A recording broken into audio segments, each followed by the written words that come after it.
Slovenska vojska tradicionalno pomaga Organizacijskemu komiteju Planica, tako je tudi to leto. Imamo kar nekaj zmogljivosti, predvsem medicinsko pomoč, logistično pomoč, protokol in ne nazadnje tudi s promocijo Slovenske vojske, s katero pridobivamo kader, tvorno sodelujemo v tem projektu.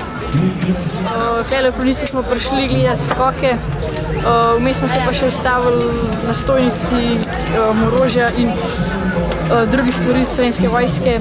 Vojska me zelo me zanima, rad bi postal vojak, pa rad bi služil Slovenske vojske. Čez 4 leta bom pa star 18, bom šel pa prostovoljno služiti Slovenske vojske. Tako kot vsako leto, tudi letos Slovenska vojska in seveda tudi uprava za obrambo iz Kranja izvaja predstavitev vojaškega poklica v Planici.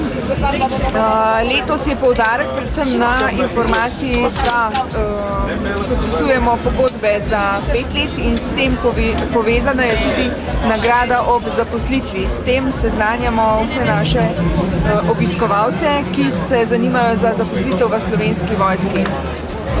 Na današnjem dogodku predstavljamo predvsem oborožitev Slovenske vojske, se pravi oborožitev vojaka, pehotnika, potem gorniško opremo in pa bojno vozilo. To predstavitev izvajajo pripadniki 132. gorskega polka iz Bohinjske Bele.